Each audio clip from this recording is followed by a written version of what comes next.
habitudes, ce qu'on mange, l'endroit dans lequel on vit. Et plus étonnant encore, notre cerveau peut même détecter une bonne complémentarité génétique. Mais c'est absurde. Quand j'étais gamine, j'adorais l'odeur de mon frère. J'en mets toujours avec son t-shirt. Donc, si je suis votre raisonnement, je ferais mieux de me marier avec lui, c'est ça? Ah, mais là, ça risque d'être compliqué. Parce que jusqu'ici, il préfère les garçons, ce qui est bien dommage. Et en plus, aujourd'hui, t'aimerais plus en odeur. Mais pourquoi? Parce que la consanguinité est facteur d'extinction. Alors, grâce à ton nez, tu choisis du semblable pour tout ce qui est inoffensif et du complémentaire à chaque fois que c'est bénéfique. Eh ouais. Non, mais je sais pas de quoi on parle, là.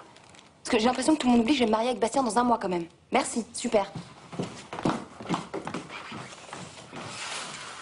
Ça, c'est le torchon, hein. Fais gaffe. À moins que tu sois amoureuse du jarret de veau que Juliette est en train de préparer. Bon, aide-moi à dire n'importe quoi. C'est simple. Faut qu'on avance. Il vaut mieux se mélanger avec quelqu'un qui a des gènes immunitaires très différents des nôtres. Et oui, ça garantirait une progéniture plus résistante aux futures maladies. Aïe. Alors comme ça, notre nez serait capable de détecter le meilleur partenaire sur le plan de la reproduction? Bah pourquoi pas? Bon, chaque chose en son temps. C'est peut-être ce qui attend Juliette et John, mais ils ne sont pas encore au stade de la reproduction de l'espèce. En période amoureuse, on fait beaucoup plus attention à son apparence. Et pas seulement les femmes. Parce que le coup de foudre, c'est bien joli. Mais maintenant, il va falloir passer à l'étape suivante. Séduire, se montrer au meilleur de soi-même. Et là, le suspense est intense. Vais-je lui plaire de nouveau? Alors autant mettre tous les atouts dans son jeu. Vite, une crème de beauté, un onguent magique.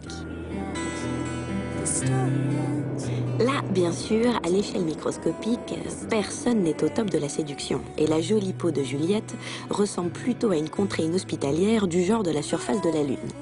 Pas très ragoûtant, hein? Pourtant, c'est bien ce qui se passe. Toute la surface de notre peau se renouvelle 1 fois par semaine environ. Notre apparence est donc bien moins immuable qu'on ne le pense.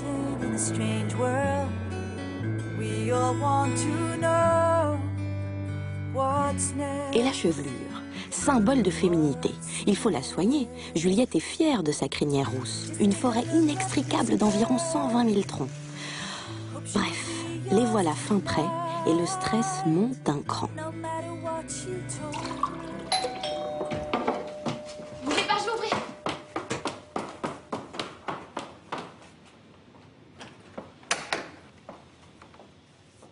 Hi. J'ai apporté tout pour faire le mojito, tu connaissais? Ouais. L'utilité des talons hauts est évidente. Ça, c'est clair. Ils allongent la silhouette et ils galbent le mollet en rehaussant la croupe. Ils sont surtout une preuve de la souplesse et de la santé physique de celle qui les porte. Parce que se mouvoir sur ces accessoires avec aisance... C'est pas de la tarte, ouais, je te le confirme. Pourquoi les hommes aiment-ils tant les jambes des femmes? Là, par exemple, John est attiré comme un aimant par celle de Juliette. D'ailleurs, comment fait-elle pour se déplacer l'air de rien à 10 cm au-dessus du sol? Eh bien, grâce à une miraculeuse coordination qui se met en place. Sous la plante de ses pieds, des capteurs décryptent le terrain. Depuis son oreille interne, son cerveau est informé de son déplacement dans l'espace. Salut. Hi guys. Oui, si tu as aussi le glace cassé. Ses yeux, enfin, la renseignent sur les obstacles, évaluent les distances. Merci. Tu veux des citrons? J'ai encore, mais si tu as, c'est bien. Enfin bon, John ne se rend pas compte, mais rester la plus... Ouh là là. Ah oui, rester la plus séduisante en équilibre sur des talons aiguilles, c'est du sport. Vous aimez le mojito?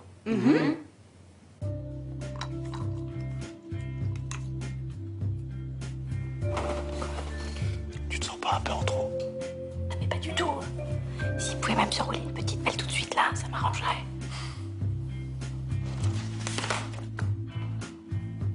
Oh. Je boude. Dans le début d'une relation amoureuse, l'échange autour des souvenirs d'enfance nous rassure. Nous cherchons inconsciemment tout ce qui peut nous rapprocher émotionnellement. On dépasse l'attirance purement sexuelle pour entrer dans l'attachement sentimental. Et là, regardez, non mais regardez bien, on assiste à une phase très surprenante de la séduction. Les gestes des deux futurs amants se synchronisent. Oh, ils sont charmants, ils commencent leur phrase exactement en même temps, se montrent confus, s'excusent avec embarras et jubilent ensemble de leur trouble. C'est ce qui s'appelle être en phase ou sur la même longueur d'onde, non? Mais attends, c'est hallucinant. On dirait que tout a déjà été écrit entre eux, là.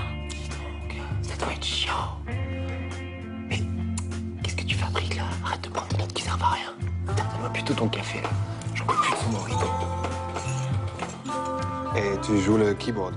Ouais. 14 ans de conservatoire. Bah ouais, quand mon père nous a largués, il a fallu gagner de l'argent, alors...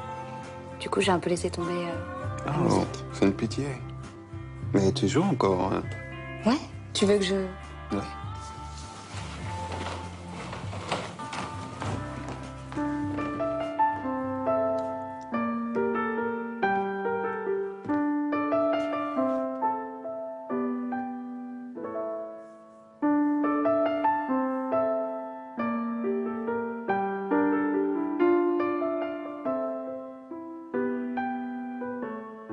Come on, take my hand.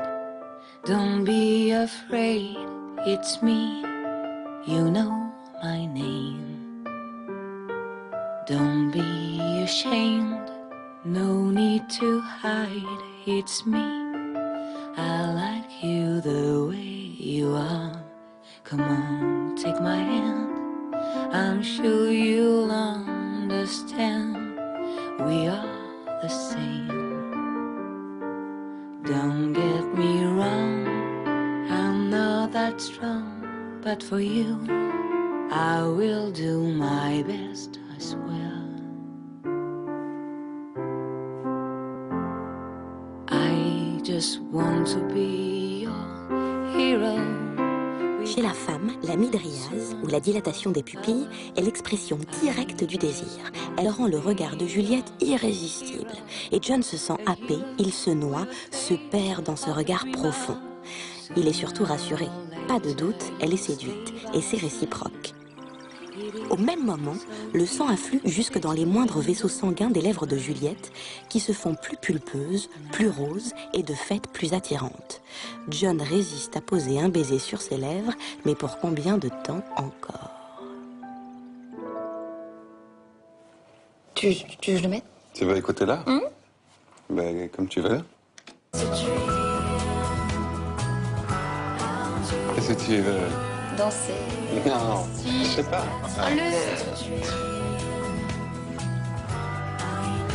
Elle est maligne, la Juliette. Elle sait bien que quand on danse, on se touche et c'est bien agréable. Mais elle ignore que, mine de rien, on s'envoie tout un tas d'informations par la vue, le toucher ou les odeurs. Ces informations sont traitées par le cerveau limbique. Vous savez, là où les émotions se jouent et se stockent comme sur un disque dur. Les voilà, les souvenirs de Juliette. Ils tourbillonnent dans son cerveau des émotions. Et comme il n'évoque que des situations agréables du passé, Juliette est rassurée et va pouvoir s'attacher à John sans crainte. Jamais elle n'oubliera ses premiers instants. Ces deux-là sentent monter le désir. Alors pourquoi ne pas passer à l'acte, là, tout de suite, maintenant? C'est vrai, quoi. Parce que c'est compté sur le néocortex. Vous vous souvenez, notre gendarme intérieur? Chacun sait qu'il y a des choses qui ne se font pas.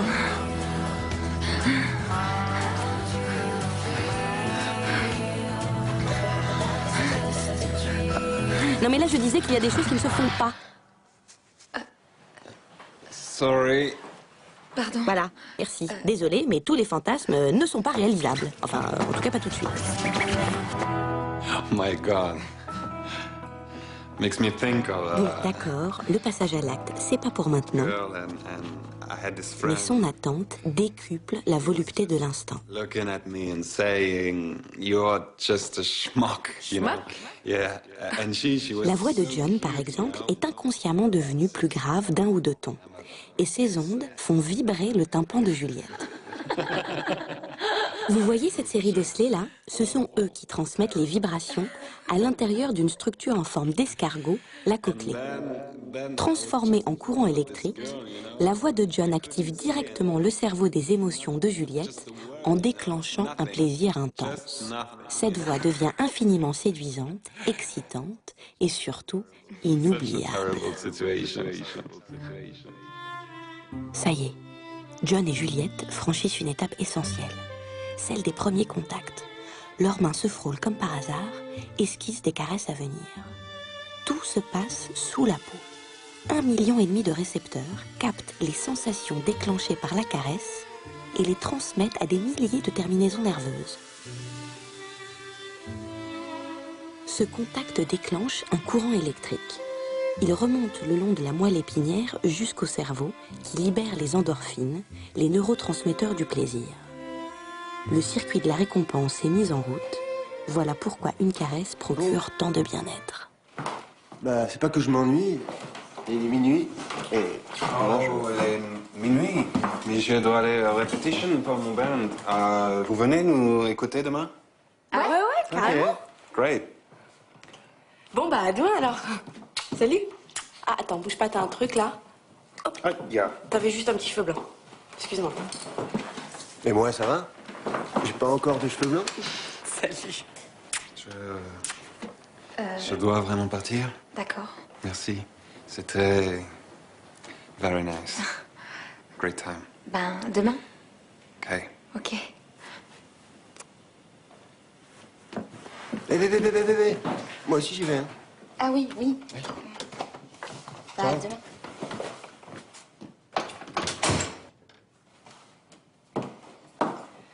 Alors, tu le trouves comment, ce John? Sympa. Ouais, il est sympa. Sympa. Très sympa. Attends, t'as vu où tu t'assois, là? Non. Exactement à la place de John. Émilie, c'est le canapé. Tout le monde s'assoit sur le canapé, non? Non, mais pas du tout. Tu as été attirée à cet endroit précis uniquement par ton flair. Parce que John a laissé ici ses phéromones et les molécules de son odeur. Chaque odeur est unique. Et celle de John n'échappe pas à la règle. Regardez, ces phéromones pénètrent dans le nez de Juliette et activent une forêt de neurones. Ce sont ces filaments lumineux qui s'excitent au contact de l'odeur de John. Ensuite, c'est un courant électrique qui remonte jusqu'au cerveau de Juliette, là où l'odeur de son amoureux va s'imprimer. Dorénavant, elle sera capable de la reconnaître sans se tromper, comme Marcel Proust reconnaissait sa Madeleine. Comment ça, elle a rencontré un Américain? Ah non, hein, attention, hein, c'est pas une rencontre, c'est un coup de foudre. Un coup de foudre? Mais qu'est-ce que c'est que cette histoire? Juju! Ah!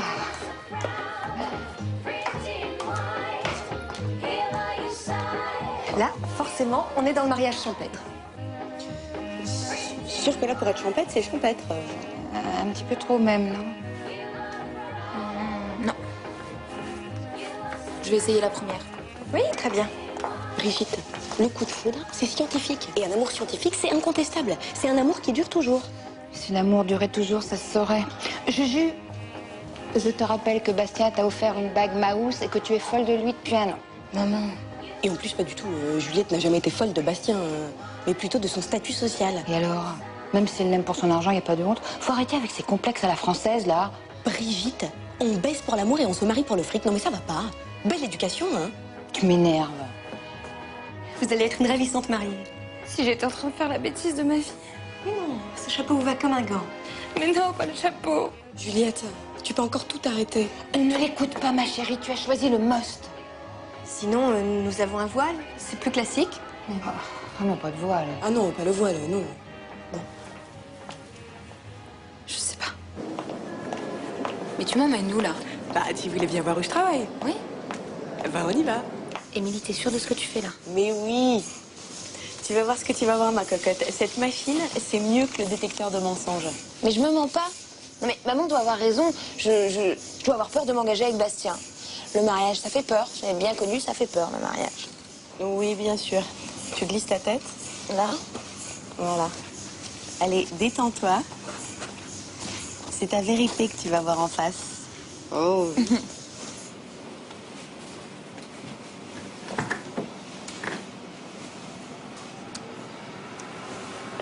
Tu regardes bien en haut sur ta droite, hein. C'est parti.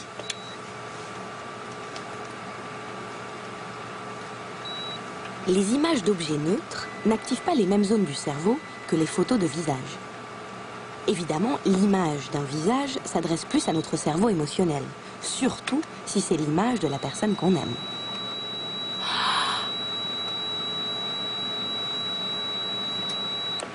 C'est fini. Tu sors doucement ta tête, hein? Ouais. Exactement ce que j'avais prévu. Une seule image à activer dans ton cerveau les zones bien particulières du plaisir et du désir.